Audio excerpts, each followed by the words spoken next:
I never thought I'd be the kind of woman who checks her husband's phone. For 12 years, I prided myself on the trust Daniel and I had built. We were the couple others envied. Successful careers, a beautiful home in the suburbs of Chicago, and the kind of easy affection that survives the daily grind of adult life. I believed in us. In him. The notification came on a Tuesday evening in April. I was using Daniel's iPad to order groceries while he showered upstairs. His messages were synced to the device, something I'd known but never cared about until that moment. The preview flashed across the top of the screen. Missing you already. Last night was incredible. My finger hovered over the notification. There was still time to pretend I hadn't seen it, to preserve the life I thought I had. But something inside me, instinct, self-preservation, whatever you want to call it, made me tap the screen. Her name was Rebecca, his coworker. The woman who'd sat across from me at the company Christmas party 4 months earlier, complimenting my earrings while her hand occasionally brushed my husband's arm. The messages went back 6 weeks. Photos, plans, intimate details that made my stomach turn. And lies, so many lies about late meetings and business trips that never existed. I sat motionless on our gray sectional sofa, the one we'd spent an entire Saturday selecting, arguing playfully about whether the chaise should be on the left or right. The iPad slid from my lap onto the cushion. Through the ceiling, I could hear the shower running, Daniel humming some nameless tune, the ordinary sound of my ordinary life continuing while everything inside me collapsed. I didn't cry. Not then. Instead, I felt a curious detachment, as if I were floating above our living room, observing a stranger whose marriage was disintegrating. I picked up my phone and took screenshots of their conversations, sending them to my email with mechanical precision. Evidence. Though for what purpose, I wasn't yet sure. The shower stopped. Floorboards creaked overhead. I returned the iPad to exactly where I'd found it on the coffee table and walked to the kitchen. By the time Daniel came downstairs, hair still damp and smelling of the sandalwood soap I'd given him for Christmas, I was chopping vegetables for a dinner I knew I wouldn't eat. "Need any help?" he asked, kissing the top of my head like he did every evening. I flinched involuntarily, the knife stilling against the cutting board. "I'm fine," I said, the words tasting foreign on my tongue. How many times had I said that phrase without thinking? "I'm fine. We're fine. Everything's fine." He opened the refrigerator, grabbing a beer, completely unaware that I now carried the weight of his secret. Or perhaps he simply didn't care enough to notice the slight tremor in my hands, the unnatural stiffness in my shoulders. "How was your day?" he asked, leaning against the counter. I looked at him then, really looked at him. The familiar lines around his eyes when he smiled, the small scar on his chin from a childhood bicycle accident, the wedding band that matched my own. I searched for any sign that he was the stranger from those messages, the man capable of such betrayal. But he was just Daniel, the same man I'd woken up beside that morning. "My day?" I echoed, a strange calm settling over me. "Actually, something interesting happened today." He raised his eyebrows, taking a sip of his beer. "Yeah? What's that?" The knife in my hand suddenly felt heavy. I set it down carefully, wiping my palms on a kitchen towel. "I think we need to talk about Rebecca." His face changed so quickly. Surprise, fear, guilt, then carefully constructed confusion, all in the span of a heartbeat. But it was too late. I'd seen the truth flash across his features before he could hide it. "Rebecca?" he repeated, his voice steady but his knuckles white around the bottle. "From the office? What about her?" And there it was, the moment where he chose the lie over the truth, where he looked me in the eyes and decided I wasn't worth his honesty. Something hardened inside me, a small, sharp crystal forming in the center of my chest. "Don't," I whispered. "Please don't lie to me again." His face crumpled, then reassembled itself, like watching a building collapse in reverse. Daniel set his beer down with exaggerated care, as if the bottle might explode if handled too roughly. My words hung between us, heavy and immovable. "Emma, it's not what you think," he finally said, using the tone he reserved for difficult clients. Reasonable, measured, slightly patronizing. I laughed, a sound so hollow it startled even me. "Really? Because I think you've been sleeping with your coworker while telling me you're working late." I think you've been lying to my face for weeks. What part am I misunderstanding? He rubbed his hand across his mouth, a gesture I once found endearing. Now it just seemed calculated, buying time to construct the perfect defense. It was a mistake. A stupid, meaningless mistake that happened once, 6 weeks ago, and then again last night, and probably dozens of times in between. My voice remained eerily calm despite the hurricane raging inside me. I saw the messages, Daniel. All of them. The color drained from his face. You went through my phone? Of course that would be his concern. Not the pain he'd caused, but the invasion of his privacy. I almost admired the audacity. Your messages came through on the iPad while I was using it, I said. But interesting how that's what bothers you most. He moved toward me, hands outstretched in supplication. Emma, please, you have to believe me. It didn't mean anything. I was going to end it. When? After your trip to New York next weekend? The one you told me was for a conference but actually planned with her? Each word felt like stepping on broken glass, but I couldn't stop. Were you going to end it before or after taking her to that restaurant on the High Line I've always wanted to visit? Daniel's shoulders sagged. He leaned against the kitchen island, suddenly looking smaller. I don't know what to say. The truth would be a nice start. The truth. He laughed bitterly. The truth is, I made a terrible mistake. The truth is, I still love you. The truth is, I don't want to lose our life together over this. Over this, I repeated. Over you repeatedly choosing to betray me. Over you looking me in the eye every night and lying. Over you sleeping with another woman in our bed when I visited my mother in February. His head snapped up. How did you? Rebecca's quite detailed in her messages. The nausea returned as I remembered the words I'd read. She particularly liked the gray sheets. He flinched, then tried again. Emma, we can work through this. People make mistakes. Couples recover from affairs all the time. Is that what you've been telling yourself? That this is normal? That I should just forgive you and we can move on like nothing happened? Daniel took a step toward me. I'll do anything. Counseling. Complete transparency. I'll change jobs if I have to. I raised my hand to stop him. Don't come any closer. He froze, hurt flashing across his face as if I'd slapped him. The irony wasn't lost on me. His pain at my rejection, after months of his betrayal. I need time, I said, surprised by how certain I suddenly felt. I'm going to Sarah's tonight. You're leaving? Panic edged into his voice. Emma, please. Let's talk about this. We are talking, and I'm still leaving. I moved past him to grab my purse and keys. I can't be in this house with you right now. How long will you be gone? There was fear in his question. Not fear of losing me, I realized, but fear of losing control of the situation. I paused at the doorway. I don't know, but I suggest you use the time to figure out what else you've been lying about, because when I come back, I want the whole truth, every last bit of it. The drive to my sister's house passed in a blur.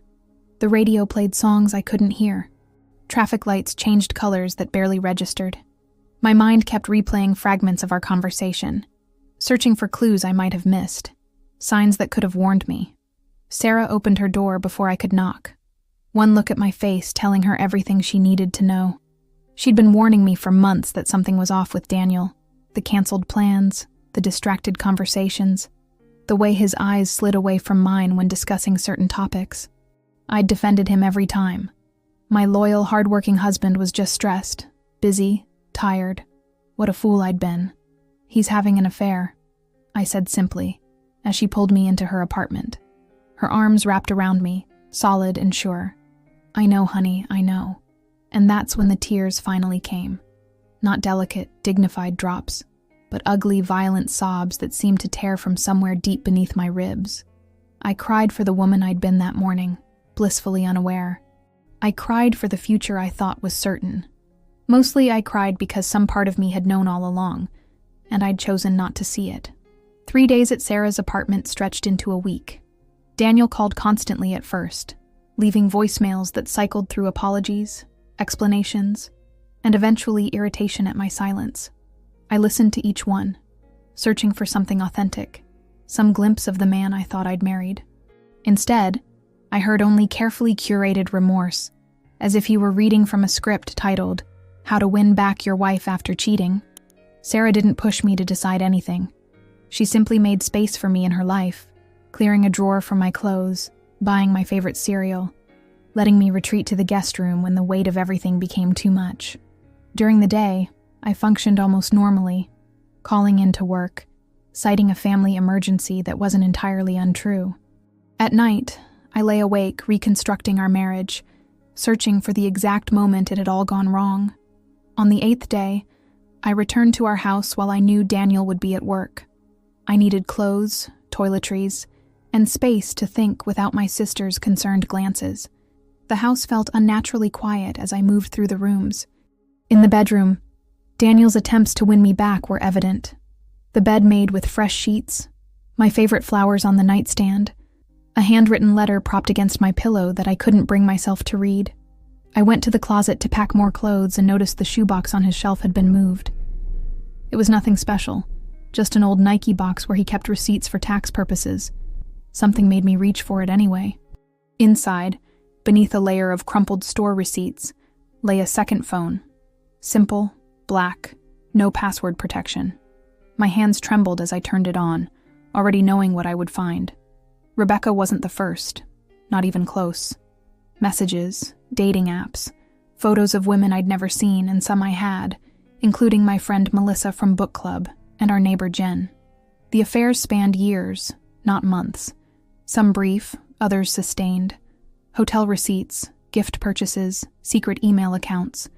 The room tilted as I sank to the floor, the phone clutched in my hand. The scope of his deception was breathtaking. While I'd been building a life, he'd been living a completely different one parallel to ours, intersecting just enough to maintain the illusion of commitment. I thought of every business trip I'd sent him off with a kiss, every work dinner I'd understood when he came home late, every time I'd defended him to friends who noticed his absences. I'd been the perfect unwitting accomplice to my own betrayal. My phone buzzed with a text from Daniel. "Are you home? Your car's in the driveway. Can we talk?" He must have driven by or had a neighbor watching the house. The thought made me ill. How many people knew? How many had witnessed my humiliation while I remained oblivious? I didn't respond, but began methodically photographing everything in the box. The evidence. The history of lies. Part of me wanted to confront him immediately, to throw the phone at his lying face and watch him try to explain away years of betrayal. But a strange clarity was settling over me. The same detachment I'd felt when I first discovered Rebecca's messages, only deeper now. This wasn't a mistake or a momentary weakness. This was who Daniel was, who he had always been. Beneath the charm and the promises, the man I loved had never existed. I replaced everything exactly as I'd found it, adding the letter from the nightstand to the box without reading it. Then I packed methodically. Not just clothes this time, but important documents, irreplaceable photos, the jewelry my grandmother had left me. Not everything, but enough that I wouldn't need to return soon. As I loaded the car, my wedding ring caught the afternoon light. I twisted it off my finger, surprised at how light my hand felt without it. For a moment, I considered leaving it behind as some dramatic gesture. Instead, I slipped it into my pocket. It was mine after all, bought with our joint account, which I now realized had been funding his double life. I drove to a coffee shop across town and called the one person I knew could help me navigate what came next. My college roommate Diane, now a divorce attorney in Milwaukee. When she answered, I didn't waste time with pleasantries. "I need to know how to protect myself," I said. "I just found out my husband has been having affairs for years." Her response was immediate and practical. First, don't leave the house permanently. It can affect property division. Second, document everything but don't confront him yet. Third, get tested for STDs as soon as possible. Fourth, check your financials, all of them. "He doesn't know that I know everything yet," I said. "Just about Rebecca." "Good. Keep it that way until you've secured your interests." Her voice softened slightly. "And Emma? I'm so sorry, but you're going to get through this." I sat in the coffee shop for hours, methodically following Diane's advice. I checked bank statements, credit card reports, investment accounts. More evidence emerged: unexplained withdrawals, charges at restaurants and hotels on days he was supposedly working late, a credit card I never knew existed. The picture becoming clearer with each discovery. I hadn't just been betrayed emotionally, but financially as well. Our entire life together suddenly seemed like an elaborate fiction, a story Daniel had been telling me while systematically undermining its foundation. By the time I left the coffee shop, the sun was setting. I had a plan, a folder of financial documents, and a coldness in my chest where love had once lived. I texted Daniel that I needed more time and wouldn't be home tonight. His response came immediately. "I miss you. Please come home. I love you." Words that once would have melted me now just strengthened my resolve. I drove back to Sarah's apartment, my car filled with fragments of my former life, my mind clear for the first time in days. Diane arrived from Milwaukee the next morning, her leather briefcase and no-nonsense pantsuit a stark contrast to my sister's cozy apartment. She didn't waste time with sympathy or outrage. Instead, she spread documents across Sarah's dining table, like a general planning a military campaign. The biggest mistake women make in these situations is acting from emotion rather than strategy, she said, her pen tapping against a legal pad. Right now, Daniel thinks he's dealing with a heartbroken wife who discovered one affair. He has no idea you know about the others or the financial deception. I nodded, wrapping my hands around a mug of coffee that had long gone cold. That gives me an advantage. Exactly. She pushed a folder toward me. I've drawn up a preliminary financial discovery request. We'll file officially once you've decided how to proceed, but in the meantime, you need to gather everything you can without alerting him. The folder contained a checklist that made my stomach clench. Tax returns, retirement accounts, property deeds, insurance policies, investment portfolios. The business of unraveling a life. What about the house? I asked. I can't keep staying with Sarah indefinitely, but I can't bear the thought of living with him either. Diane's expression softened slightly. Legally, you have every right to return home. In fact, I'd advise it from a property standpoint. But I understand the emotional reality. She tapped her pen against the table. There is another option. Tell him you need space to think, and ask him to stay elsewhere temporarily. He'll never agree to that. He might if he thinks it improves his chances of reconciliation. She gave me a pointed look. You don't have to decide about divorce immediately. Sometimes a strategic ambiguity works in your favor. The thought of pretending there was hope for our marriage made my skin crawl, but I understood the practicality of her advice. Daniel had spent years constructing elaborate deceptions. Perhaps it was time I employed some tactical thinking of my own. I spent the next 3 days following Diane's instructions, moving through my life like a ghost. I returned to work, surprising colleagues who'd heard vague rumors of my family emergency. I smiled at appropriate moments, attended meetings, and replied to emails, all while systematically dismantling the financial structure of my marriage during lunch breaks and after hours. What I discovered was both infuriating and oddly liberating. Daniel had been siphoning money from our joint accounts for years, not enough to be immediately noticeable, but substantial over time.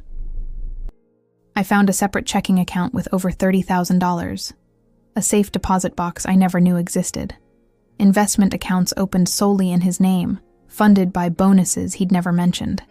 But I also discovered my own strength in those spreadsheets and bank statements. I had contributed more to our household than I'd realized. My name was on the house deed. My retirement account, untouched by his deceptions, had grown steadily. I wasn't financially dependent on him, despite the subtle ways he'd encouraged that belief over the years. On the 4th day, I called Daniel. His voice when he answered was a mixture of eagerness and wariness. "Emma, are you coming home?" Home. The word felt hollow now, stripped of meaning. Not yet, but I'd like to talk in person. Anything, he said quickly. Whenever you want. I can leave work right now. Tomorrow, I replied. Neutral ground. The park by the lake, noon. He agreed immediately, of course. In his mind, this was progress. His first chance to deploy the charm that had always worked on me before. I could almost picture him planning his approach. The right blend of contrition and confidence. Perhaps bringing the small gifts he knew I loved. Rehearsing the perfect words to make me forgive him. After hanging up, I called the locksmith. Then I texted Sarah. I'm going back to the house tonight. Alone. She responded immediately. Are you sure? I can come with you. I need to do this part myself, I wrote back. But I'll call if I need you. The locksmith arrived at 4:30, changing every lock on the house while I stood watching. It felt both petty and essential, a small reclamation of safety. When he finished, I handed him a check and locked the new deadbolt behind him. Standing in the entryway, I felt the full weight of silence in a house that had once been filled with love, then lies, and now emptiness. I moved through the rooms slowly, seeing everything with new eyes. The photographs of our wedding on the mantel, Daniel's reading glasses on his nightstand, the vacation souvenirs we'd collected together, artifacts from a museum of deception. In the home office, I found the safe we'd installed years ago, ostensibly for important documents, and a small amount of emergency cash. My hands trembled slightly as I entered the combination, wondering what else I might discover. Inside was exactly what should have been there. Our passports, birth certificates, the deed to the house, a few $100s in cash. Nothing hidden, nothing suspicious. But as I reached to close it, my fingers brushed against something taped to the upper inside wall of the safe, a small key I'd never seen before. The park bench faced the water, offering a postcard view of sailboats drifting lazily across the lake. In summer, this spot would be crowded with families and tourists, but April's lingering chill kept most people away. I'd arrived 20 minutes early, needing time to settle my thoughts before facing Daniel. I'd slept in our guest room the night before, surrounded by pillows arranged like a fortress. The small key from the safe lay heavy in my pocket now. I hadn't yet discovered what it opened, but its existence, hidden, secret, felt symbolic of our entire marriage. Daniel appeared at exactly noon, walking briskly along the path. Even from a distance, I could read the tension in his shoulders, the careful composure of his face. He'd dressed deliberately for this meeting. The blue sweater I'd once said brought out his eyes, hair freshly cut, shoes polished, the full arsenal of his physical charm deployed for battle. When he spotted me, relief washed over his features. He quickened his pace, and I steeled myself against the familiar flutter his smile had always triggered in my chest. That response felt like muscle memory now. Automatic, but hollow. "Emma," he said. My name exhaled like a prayer as he reached the bench. He moved to embrace me, but I shifted slightly, creating distance. His arms fell awkwardly to his sides. "Thank you for coming," I said, the formality in my voice strange even to my own ears. He sat beside me, careful to leave space between us. "I'm just glad you're willing to talk. I've been going crazy without you." I looked at him directly, studying the face I'd woken up to for 12 years. The familiar lines around his eyes, the slightly crooked front tooth he'd always been self-conscious about, the scar along his jawline from a college football injury, the face of a stranger who wore my husband's features. "I went back to the house yesterday," I said. Surprise flickered across his expression. "You did? Why didn't you call me?" "Because I needed to be there alone, to think." I turned slightly toward the lake, watching a pair of ducks cut through the water. "I changed the locks." "You what?" His voice sharpened, then immediately softened again. "Emma, that's our home. You can't just lock me out." "I can, actually, and I did." I met his gaze steadily. "I need time, Daniel. Time without you hovering, without your explanations and excuses. If you want any chance of saving this marriage, you'll give me that." It was manipulative, implying there was something to save. But Diane had been right. Strategic ambiguity was my best protection now. His jaw tightened, but he nodded slowly. "Okay, I understand. How much time?" "A month.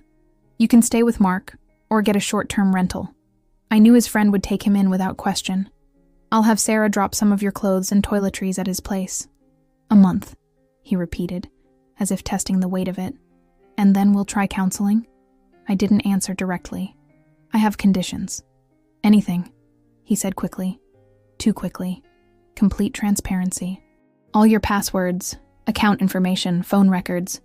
You'll transfer back the money you've been keeping in your separate checking account." His face paled. "What separate account?" I almost laughed at the performance. The widened eyes, the perfect note of confusion in his voice. How many times had I believed that exact expression? "The one with $30,000, I said calmly. "And we both know there's more. The withdrawals from our joint savings. The bonuses that never made it into our shared accounts." "Emma, I don't know what you're talking about." Is this something Sarah put in your head, or—" His eyes narrowed. "Have you been talking to a lawyer? Does it matter? The money exists, Daniel. Stop lying." He stared at me for a long moment. Then something shifted in his expression. The mask of confusion fell away, replaced by a cold calculation I'd never seen before. "You've been busy," he said, his voice lower now, different. "Checking accounts, changing locks. What else have you been doing behind my back?" The irony of his accusation was so stark I almost choked on it. That's an interesting question from a man who's been leading a double life for years. A double life? Because of one mistake with Rebecca? You're blowing this completely out of proportion. Rebecca, Melissa, Jen, the woman from your gym, the bartender from that place in River North. I listed them calmly, watching shock replace indignation on his face. Should I continue? Because the list is much longer. His mouth opened, then closed. For once, Daniel had no ready response, no practiced line. "How did you— Your second phone," I said simply. Not very original, hiding it in a shoebox. He exhaled slowly, shoulders slumping as the full reality of his exposure dawned on him. When he looked up again, something had changed in his eyes, the desperate charm replaced by something harder, almost cruel. "So, what do you want? Half of everything? Is that why you're here?" "I want what's fair," I replied, surprising myself with how little emotion colored my voice. "And I want honesty. For once." "Honesty?" He laughed, a short, ugly sound. "Fine. Honestly, I never thought you'd catch me. Honestly, I'm not sorry for any of it. Only that you found out. Honestly, I've been bored for years." Each word landed like a physical blow, but I didn't flinch. Part of me had expected this, the real Daniel emerging once the pretense became useless. "Then why stay married to me at all?" I asked, genuinely curious now. He shrugged, suddenly looking tired. "You were safe, stable, good for my image at work, and you never asked too many questions." His lips twisted in a smile that didn't reach his eyes. "Until now." I stood up, surprisingly steady despite the earthquake happening inside me. "I'll have divorce papers drawn up. You can collect your essential belongings from Mark's place tomorrow. Don't try to enter the house." "Emma, wait." He reached for my arm, panic replacing the coldness in his eyes. "I didn't mean that. I was angry. We can still fix this." I stepped back, beyond his reach. "No, Daniel. For the first time in our marriage, you were actually honest. Don't ruin it by lying again." 3 days after the meeting by the lake, I found what the key unlocked. I hadn't been actively searching. Instead, I'd been methodically sorting through our home, packing Daniel's possessions into labeled boxes, a strangely therapeutic process of removal. Each shirt folded, each book stacked, felt like reclaiming a small corner of my life. The storage closet in the basement was my least favorite task. Daniel had always claimed this space as his domain, filling it with sports equipment, old electronics, and boxes of memorabilia I'd never been encouraged to explore. I'd avoided it at first, focusing on the more immediate spaces upstairs. But eventually, I forced myself to descend the stairs, determined to complete the inventory Diane had requested. The closet looked ordinary enough, shelves stacked with plastic bins, golf clubs leaning in one corner, a rack of winter coats we rarely used. I worked systematically, noting each item in a spreadsheet, occasionally setting aside things that were clearly mine.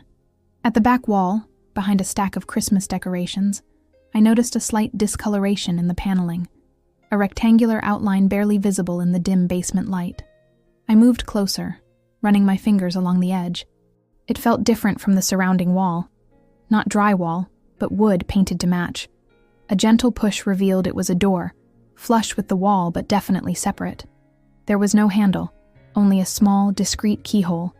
The key from the safe slid in perfectly.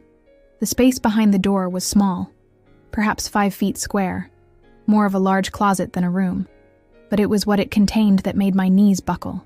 A desk with a computer, a filing cabinet, and walls covered with photographs, dozens of them, arranged in neat rows. Women I'd never seen. Women I knew. Women smiling at the camera, unaware they were being photographed. Women sleeping. I sank to the floor, my back against the doorframe. unable to fully enter this shrine to my husband's secret life, the invasion of it. Not just the affairs, but the documentation, the collection, the obsessive record-keeping, made bile rise in my throat. When I could breathe again, I forced myself to look closer. The filing cabinet contained folders, each labeled with a woman's name and dates. Inside were more photos, hotel receipts, notes in Daniel's precise handwriting detailing encounters, preferences, gifts given. Some folders were thin, containing only a few items. Others bulged with years of documentation. My folder was there too, labeled simply, Emma, wife. Inside were photographs from our dating years, early marriage, notes about my likes and dislikes, a detailed account of my daily routines, and at the back, a separate section titled Control Points, a clinical catalog of my insecurities, fears, and vulnerabilities, each with annotations on how to best exploit them. I sat on that cold basement floor for hours, methodically photographing everything with shaking hands. The computer was password protected, but I didn't need to see more. This wasn't just infidelity, it was something far more disturbing. A systematic objectification and manipulation of not just me, but countless women. By evening, I'd called both Diane and Sarah. They arrived together, their faces grim as I showed them what I'd found. "This changes things," Diane said quietly, her professional demeanor cracking slightly as she surveyed the room. "This isn't just adultery. This is something else." Sarah stood in the doorway, unwilling to enter. "You can't stay here tonight, Emma. Not after this." But strangely, I felt calmer than I had in weeks. The discovery had shifted something fundamental inside me. The man I'd loved, the man I thought I'd married, had never existed at all. The grief that had been consuming me suddenly seemed misplaced, wasted on a phantom. "Actually, I think I can," I said, surprising myself. "This isn't about me anymore. It's about him, his pathology, his emptiness." I closed the secret door firmly, locking it again. "I'm calling Detective Rivera in the morning." Rivera had been my friend since college, now a detective with the Chicago PD. I had no idea if what Daniel had done was technically criminal, but the meticulousness of his documentation, the stalker-like quality of some photographs, suggested something that went beyond the boundaries of our marriage. That night, I slept soundly for the first time since discovering Rebecca's messages. Not because I felt safe. I wasn't sure I'd ever feel completely safe again, but because I'd finally seen the full truth, however ugly. No more discoveries lurked around corners. No more secrets waited to ambush me. In the morning, I called Rivera, then my boss to request more time off. By noon, police officers were carefully documenting the secret room, their expressions professionally neutral, but their eyes occasionally meeting mine with unmistakable sympathy. "We'll need to take the computer, the files," Rivera explained gently. "Some of these photos, the way they were taken, there are potential privacy violations, possibly harassment charges." I nodded, watching them work from the basement stairs. The violation I felt was profound, but alongside it grew something unexpected, a fierce determination. Daniel hadn't just betrayed me, he'd betrayed basic human decency. And now, finally, there would be consequences. Later, sitting in Rivera's office as she took my formal statement, I found myself describing not just what I'd found, but the slow, insidious way Daniel had isolated me from friends who asked too many questions, discouraged career opportunities that might make me less available to him, subtly undermined my confidence while presenting himself as my biggest supporter. "Classic emotional abuse patterns," Rivera said, making notes. "Often coincides with this kind of objectification and double life." The words should have devastated me. Instead, they clarified something I'd been feeling since finding the room. This wasn't just the end of my marriage. It was my escape from something far darker than I'd understood.